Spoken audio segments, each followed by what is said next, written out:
Step in the ring, it's a war. Troublemaker, here I come.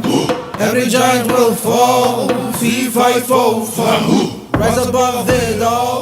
Welcome to the latest episode of the Jozo Podcast. And today I have sitting with me undisputed bantamweight champion Faeez Jacobs. How's it going, buddy? I'm doing excellent. And yourself? I'm good, man. I'm good. So since the last time we spoke, you've become a champion. You won the interim champion fighting Zulu. Yes. When was that? What month was it? August. So that was August the 13th. August the 13th. Oh, it's almost 5 months away. 5 months. So 5 months ago. It feels like a lifetime ago. So a lot has happened since then, and obviously you won the title in Johannesburg, up in Johannesburg. Pretoria, sorry. So it would have been awesome if you had to win the title here in your hometown. Oh, sure. Or beat Zulu in your hometown, but maybe the next fight will happen here. So I had a look at the fight, and I enjoyed the fight very much. And I think an integral part of you winning that fight was your game plan. Can you break down to me your game plan going into the fight, and who came up with the game plan, and what was the game plan going in? Okay, so we assessed the strengths and the weaknesses of myself and of Zulu. Yeah. I was sitting down with my coach Vidar. Yeah. And we decided that we were going to finish the fight. You were looking for a finish. We were looking for a finish. So we were like, what's the best way to actually get him out of there is to knock him out. We know we are more technical when it comes to the stand-up aspect, and we believe what we had could have shut his lights out. I think you got more power than him in the punch. I think accuracy. Punching power. I think movement. I think work in terms of working levels. I think in terms of the actual angles that we set up. I saw a picture the other day. I just need to say I was perfectly aligned for his chin, and I was like, that's probably the shot where I dropped him. So the game plan was keep it in where I'm strong. Okay. Always keep the fight where I'm strong. Yeah. And obviously he came in looking for takedowns. Yeah. I didn't expect as much of it. I didn't expect to just go. That was going to be his whole thing. And but you were ready for that. I have a new coach that came in now, Coach Yeah. Hayden. He runs Cape Town Wrestling Academy, and we worked extensively on the takedown defense. He's a South African wrestler, that guy, your coach Hayden. Yes, I think he's been to all African games a couple times. He's quite a high level wrestler. Yeah, I saw. I checked him out. I became friends with him on Facebook after I saw him chilling with him in all the phones. I checked, who is this guy? Let me just check it out, and I saw he's got quite a lot of wrestling accolades behind his name. Yeah. He's brought up quite a bunch of people also in the wrestling game. I think he was working with Dalcha also, if I'm not mistaken. Is it? So he works with quite a bit of people in the MMA and in the wrestling scene. So when you were fighting Zulu, you were ready for him, and you were shooting his takedowns. You were ready for him. What aspect of your fight game do you think won the fight for you? I'd say my aggression, and I'd say I wanted it more. In that first round, you wanted it more. I heard that a couple of times. You wanted it more. In the first round, we were up against the fence, and so now I can see he's gonna shoot for takedowns all night long. Okay. What annoyed me is, if you get takedowns and you get someone on their back, be aggressive about it. But if you're going to hold on to my leg and I get my leg out and you're trying to hold on to my leg again, and you're not causing any damage, not doing anything. He was trying to score points that way, shooting for the takedown. I would have enjoyed more a fight where we actually went to war, where we used all our skills. I feel like he was trying to emphasize on his wrestling the whole time. And I kind of felt like exchange shots with me, wrestle. Let's go on the mat. Let's do it. Let's have some jiu-jitsu in there. Let's have an MMA fight. Yeah. We don't need to be Because you wrestling were ready around. for an MMA fight, and he was ready for a wrestling match. So is that the aspects that I think that's my biggest complaint about the fight. Other than that, I feel like everything. you won the fight, so yeah. you can't complain really, man. You know what? You think you could have done better? actually? You know what happened in the first round? He had me up against the fence and he took me down. But as he pulled my legs out from underneath, I pulled my legs back to try and catch myself. And as I pulled my leg back, my ankle went sideways. I tore 2 tendons in my ankle. And In the first round? In the first round. Right around my ankle, I'm still in rehab, fixing up my ankle at this time. So I walk back to my corner, I say to my coach, my ankle's broken. He says, you walked here, your ankle's fine. Yeah. I say, okay. And Coach Hayden, if it has given me instruction here, Coach Hayden is sitting here, covering my leg, putting the ice on my leg so that the opposite corner can't see. And I'm like, okay, cool. So now my mobility is messed up. Okay. So I can't move as freely. So I can't move in and out like I want to. Okay. I can't circle like I want to. Even every time I have to get up from a takedown, I have to put all my weight on that injured ankle. So to me, I feel as if I plan to kick him a lot more than I kicked him. Yeah, I because you couldn't got kick. way longer reach than you I did. couldn't kick. If I kick him, I could just mess up my leg. So there was a lot of adjusting that had to happen mid-fight. In the fight. In the fight. So I had to kind of depend on my boxing. And that was a 5-round fight, like. Yeah, that was a 5-rounder. Oh, but It was frustrating. It was frustrating, but I had to keep my cool. I had to just stay composed. And I think if it was one thing that to me I'm very proud of, is the fact that even if you look at him, he fought several title fights. yeah, he's But got when- the head when it- wins on his belt. When it comes to composure, there was no comparison. I feel like I was so calm. I was handling everything like a businessman in me. In the week leading up to the fight, like it seemed like, I know Graham commented this, but it just seemed that you wanted it more. Like you were more present in that moment. Like this is mine. You were like, this is mine. Yeah. Already. It's done. It's a done deal. I must commend you and your team for your hard work and You know what? you guys done. The experience that we had when we were over there was surreal. It was unbelievable. We had so much support. Okay. It was From your sponsors or from sponsors, yes, and then also just people that are fans and just wanna help out where they can. That's dope, you know? So Monster Bullies is up in Yeah. in Joburg, Pretoria. Yeah, I area. saw on Facebook the stuff like that. I'll add the links on this video. That's awesome. They invite us out for supper. All I can eat is basically the green stuff. I'm like, I'll just take the salad. And we had people driving us. So I was on TV twice when I was there. So I had to drive. I was training in the morning, driving to and from to studio, driving back, going for another training session. Now I need to schedule my meals. I need to run in the morning. It was so crazy how everything just came together. Everybody was helping. Everybody was helping us. There was a guy that borrowed us his car.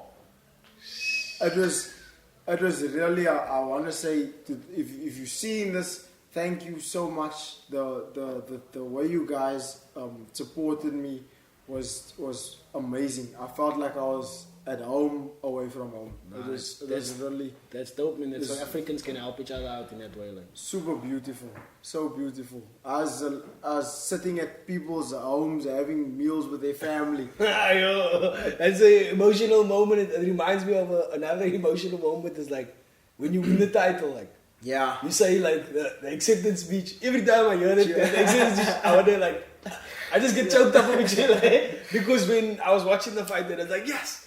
Yeah, the day of the fight, I was like making memes and posters and I'm sending it to you and stuff like that. But I'm amping, trying to amp everybody up. Like, the fight is tonight. I end up watching it alone, but when you won, I'm like, I'm in there, bruh. The tear just come down. Like, yeah, it's the first time I ever cried for an MMA fight, but I mean, I feel like I know you, and the speech was awesome. The speech was awesome. That was what you said on the speech. Like, that was just. I just wanted to hear. That's just the cherry on the cake. You've got such amazing positive mental attitude. Is this the realization of all your dreams? Simon, I can't even explain what I'm feeling right now. Oh my. Whew. I just want to thank my team, Faeez Jacobs. Oh, what? Whoa! This is an unreal moment for me. I want to thank my team, Faeez Jacobs. You know, together we were the underdogs all the time. They overlooked us. They said we weren't good enough. They said we weren't equipped enough. They said we couldn't do it. And here we are, and we did it! Whoa! I'm a kid from Mitchell's Plain. Where I come from, people become drug addicts. They become gangsters. I became a world champion. Whoa! Dramatic. Through everything, my family stuck with me and they pushed me through it all. My girlfriend, the Visions, oh my God, I love you. Thank you to my family and my friends. And if there's a teacher that says you can't do something, if there's a family member, a parent, someone that says you can't do something, you tell them Troublemaker says that dreams come true. Pretoria, give it up for your new champion, the Troublemaker, Faeez Jacobs.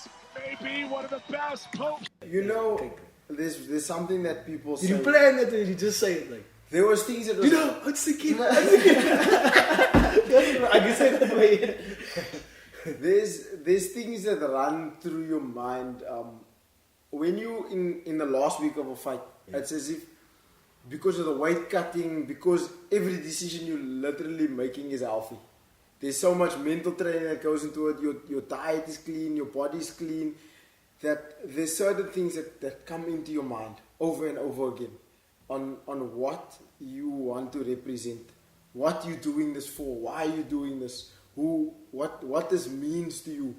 And when I was thinking about it, I was just thinking to myself, you know what? There was a lot of doubt I wanted to prove wrong, and then also there was a lot of people that I wanted to prove that they worth something. I'm sick of seeing a kid in Mitchell's Plain think he's worth nothing, and I wanted to vocalize the fact that, you know what, you are worth something, and you can achieve whatever you put your heart to, and it doesn't matter where you come from. And in fact, you owe it to your people to go and achieve that. It's not choking me up again here, bro. Make it easier. Now you're 100% right in that statement, and it's awesome to have a role model like you out there. So yeah, I mean, we're just gonna. I hope you just keep on reaching those heights, like so. Like what is next? Like what would be the next step? Like from so if people don't know, you won the interim championship.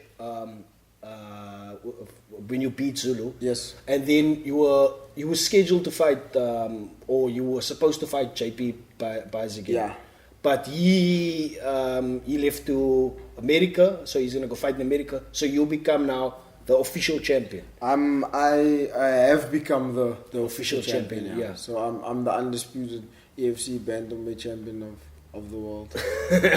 so who do you think you're gonna fight next, or is there any contenders that's? I don't know if you saw the video that EFC released.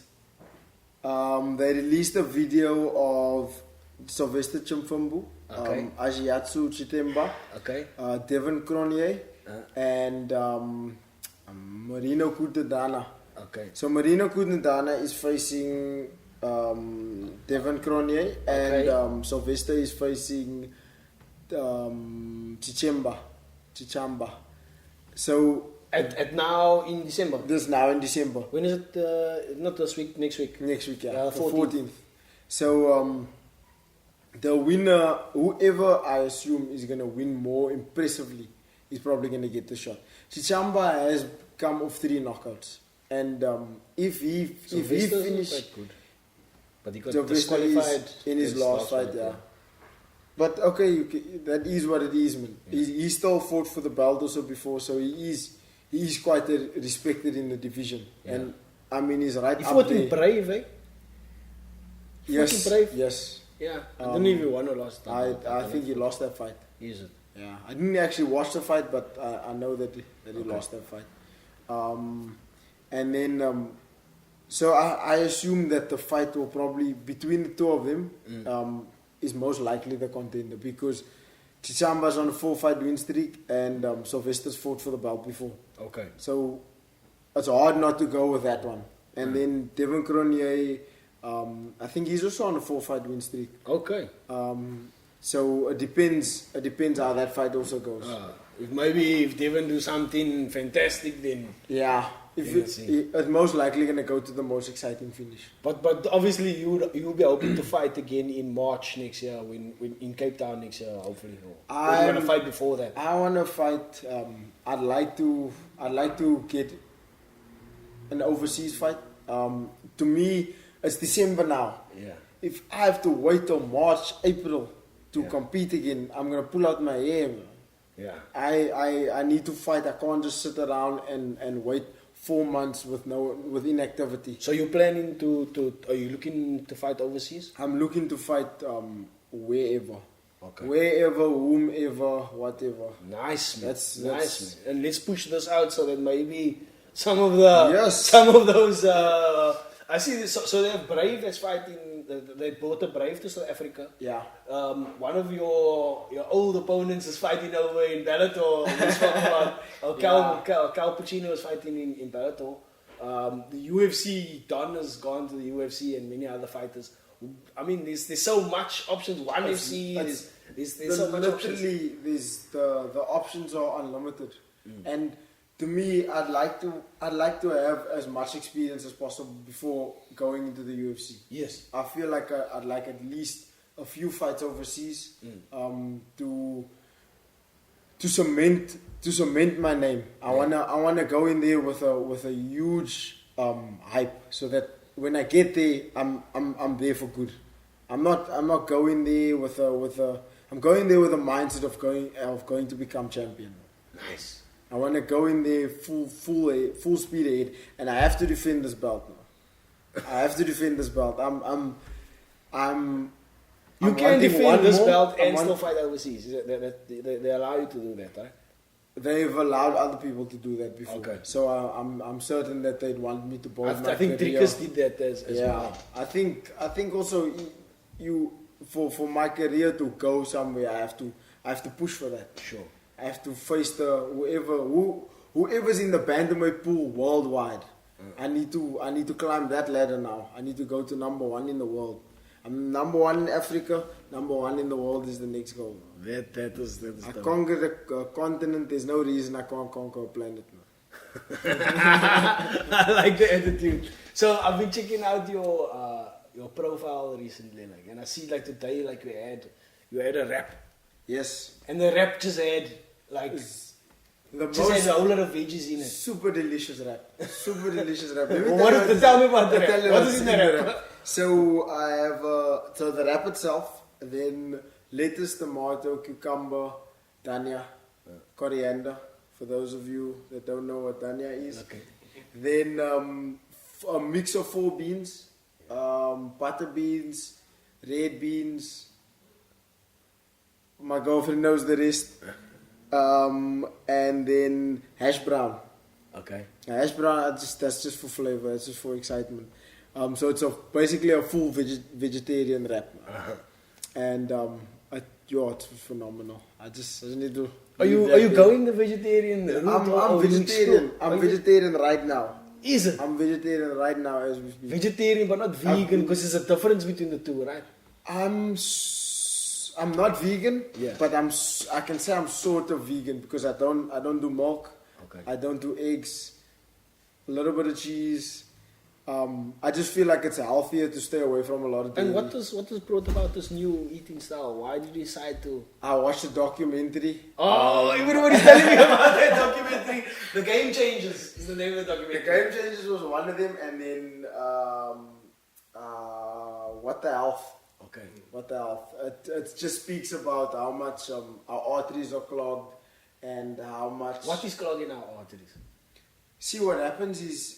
Is it animal meat clogging our arteries, or is it the fat that we fry and stuff in that's clogging It's our the arteries? process of making animal meat. What they do to some of those animals is it's atrocious. I know factory farming is disgusting. It's gross. I witnessed them inject a chicken, and literally a chicken is a small bird, and they inject this fluid, and all of a sudden the chicken starts swelling up. It's the most peculiar thing we've ever seen. Factory farming is They poke a disgusting. chicken and the pus runs out of this chicken. Something dies prematurely. They grind it up, mix it with the pellets, and feed it back to the livestock. So that's just some of the kind of procedures that goes into farming animals. Yeah, I think generally in the world now, people are trying to be more responsible about eating,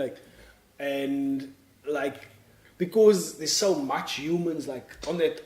Yes. I don't know if it was on that documentary where they said there's more humans than animals on this planet.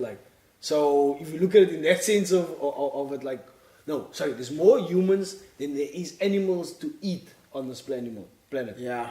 There's something like We're that. all gonna become vegetarian in the end. So if you look at it on that sense of the word, I know they're depleting the oceans as well. So that's why people is generally moving to a more conscious way of eating, and it's healthier. I believe, To me, sports people find benefits. the reason I moved over to vegetarian was performance based.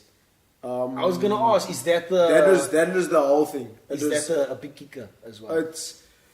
It's huge. Because It's huge. like Diaz is I can understand why he has that kind of cardio.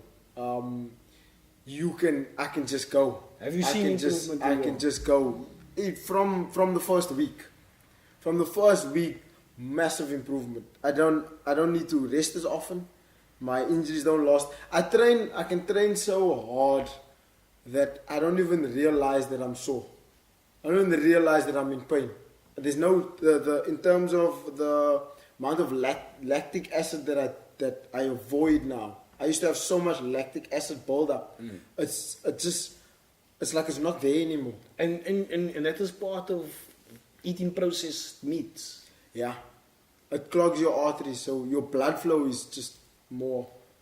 It's horrible when your arteries are clogged, and just because your body flows better, you get more out of your body.